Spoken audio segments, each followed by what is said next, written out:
Welcome to our Kickstarter Pickstarters from Roll for Crit for the week of April 23rd. We've got a lot of really interesting Kickstarters, as well as some other stuff to talk about.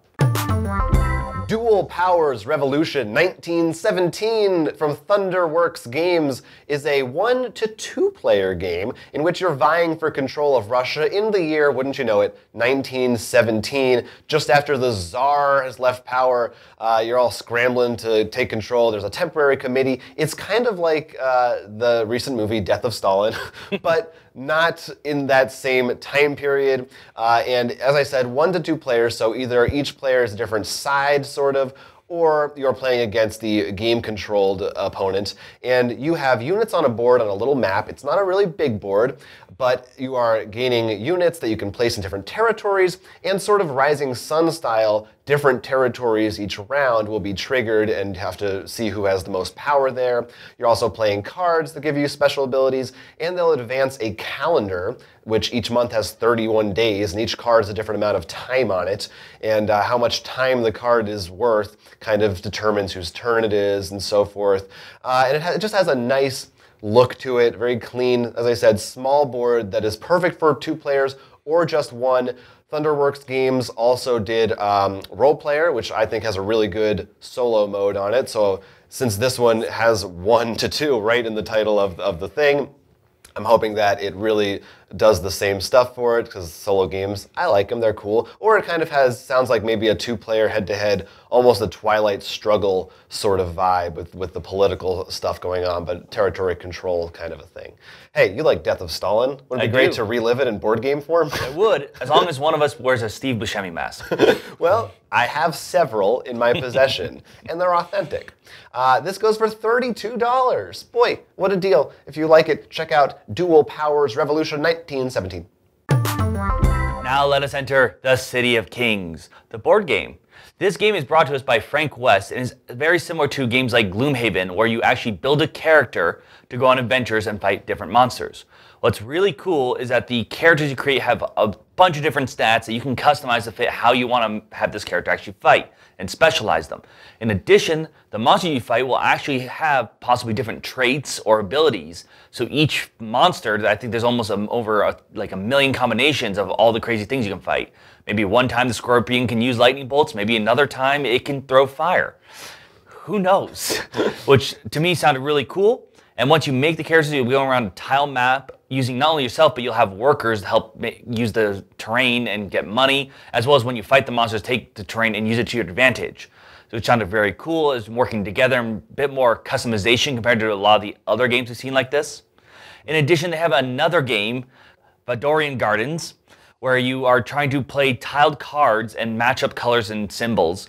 Sort of reminded me of King Domino. Sort of that, trying to match up patterns and stuff like that, a little bit smaller. But the game itself goes for $83, but of course there's different things, including 2 new expansions, one called Ancient Allies for more races to play with, or the Vadorian game I talked about before.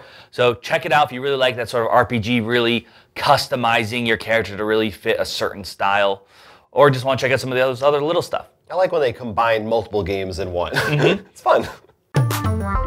Next up is Growl, a social deduction game styled after similar games like Werewolf and Mafia, wherein there will be players who are werewolves trying to infect other players, and a night phase where the players might get killed off. But this is a more simplified take on that theme.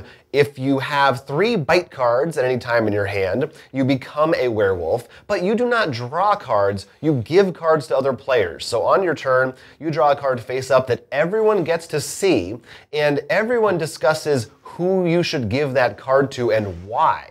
So that's all open information. There are other cards like wounds that might help kill people, or things that might actually block bites or wounds. And then there's a night phase where people get to secretly give cards to other players. So that's where sort of your misdirection subterfuge comes in. This comes from designer Joey Vigor, who did the, I think, very underrated game, I think we would both agree, Chaosmos. Which is one of the reasons that I'm excited about this game. Even though, you know, it definitely sounds like I'm sure people might be starting to get werewolf fatigue because there's so many 15-minute versions of werewolf out there. But I liked the twist on this with the way you give out cards, and because I think Chaosmos is so good, given the designer, definitely some leeway on that. There is a print and play you can try right now. The game is for $16 just for the basics. If you spend $24, there's sort of an enhanced version that allows more players and has some extra cards that make it a little more complex. Maybe if you're more on the gamery side of gamers, you want to check that out. Yeah. Another really cool thing about this is looking even just at the basic rules, that it's not a simple werewolves win if they can kill the one person or if you can't kill the werewolves. The werewolves have to convert everyone at the end. Because I know sometimes we've played plenty of the werewolf clone games where you're just like, you see that one partner, you're like, oh no. Yeah, you get scared. You're going to ruin it for all of us. For both the werewolf and the human, it almost feels like you have a better chance now. Going on your own, so to speak. Yeah, because even if you die, too, if you're eliminated, you can still win if your team wins, too, which is kind of nice. And you get to growl if you are winning werewolf. So check out this Kickstarter if you're into those social deduction games. It's time to get your jetpacks ready and your backstabbing going, because it's time we take a look at No Escape. In this game, you are on a space station that is collapsing. And it is up to you to find the last escape pod before your fellow crewmates find it. It is a maze game where you'll actually be playing tiles on your opponent's areas more than your own, compared to some of the more cooperative ones we've seen do this, and try to get them stuck before you can make it to the end and make it out of that station. Of course, there are ways for you to move around. There's actually ways to open up dead ends, possibly, as well as some other weird special tiles.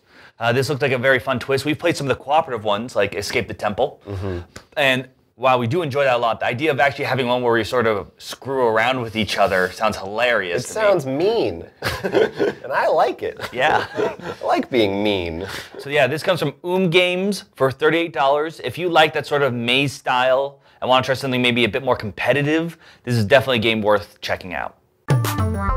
Here's Nothing Personal Revised Edition from Game Salute. This is a game that has been out for a while now, but of course this one's revised, in which players are sort of mafia gangsters, and you're trying to get influence, play different cards to get control of gangsters, to get more money than your opponents, more respect than your opponents, and most famously, there's a lot of backstabbing involved. This game was originally designed by Steve Avery and Tom Vassell. Tom Vassell is not involved with this one. He is, of course, busy with the Dice Tower, so it's just Stephen Avery's name on their box. But this is still, I think, considered a pretty quality game. And supposedly, they have pared it down quite a bit, whereas the original probably took something between 2 and 3 hours. This one they claim can be played in 1 hour, so they've done a lot of streamlining. I think you can go up there and read some of a draft of that rule book right now to see exactly what's changed. And of course, this one probably should be taken a little cautiously because it is from Game Salute, and I know they have had lots of issues in the past with their Kickstarters, so I feel like it's only fair to maybe caution people, if you don't know about that, look into it. But this is a pretty big name title, and I think it's cool to see getting a revamped version because it's one that I'd never had a chance to try out, but I've always seen it at conventions and things and thought, oh, that looks cool, and I know Tom Vassell helped design it, which is kind of neat. So I don't know, I'm kind of excited to maybe try out a better version of it. Definitely sounds cool, though I will say they slimmed it down for 1 hour. They obviously haven't met us. We'll beat that, don't worry, we're pros. Anyway, if you want to try out Nothing Personal, it's for $45. Our next Kickstarter is Miskatonic University, the Restricted Collection. In this game, you'll actually be playing as the professors at the university, going through the library and trying to help find its secrets and seal away the evil that resides there. The way this game works, it's a sort of a push your luck game where you'll actually be drawing cards, trying to get sets to make more points and also make this larger picture at the bottom. But if you get any duplicates, you're going to get punished and go insane. Of course, you'll have many defenses, as well as maybe get some grad students to help you out. And as the video points out, there are plenty of them, and you don't care if they die because there'll always be more. It's a popular school. Oh, yes. For good reason. So, but that really is what I think drew me to it, because once again, speaking of games, game themes that are sort of passé, yeah, been done, or just so many flood the market. I thought the sort of professor and almost they're almost evil, I want to say, just the way they sound like the deal. But like they push your luck, which makes perfect sense into Cthulhu, like how far you're willing to go for knowledge in this fun sort of set collecting game. Yeah. I thought was definitely a cool idea. And it looks like it's a book, which is neat. Yeah, it does come in a blue box. And we should have mentioned it's actually designed by Rainer Knizia from Chaosium Games is the one publishing it, which is really cool. And it's only $25, so it's on the cheaper side for most board games. Yeah, you can't go wrong with any of those facts. So look at all those Kickstarters. We have the links below if you are interested. Before we go, we just want to give you a quick little reminder that we are running a contest right now. If you want, you can check it out at rollforcrit.com, or we'll put a link in the description through a service called Gleam, where you can try to win a set of Legendary, the Marvel deck building game, as well as some expansions we've lumped in there. There's a number of different ways you can get entries into it. Leading up to the Avengers movie, it's going to be going from yesterday, Monday, April 23rd, to May 7th. So you have a couple of weeks to try to get in there. Pretty exciting. I like it. Yes, but until then, I'm Will. I'm Jonathan. And this has been Roll for Crit Kickstarter Pickstarters. Don't forget to click that like button and, of course, subscribe for even more excellent videos. I subscribed and now I'm rich.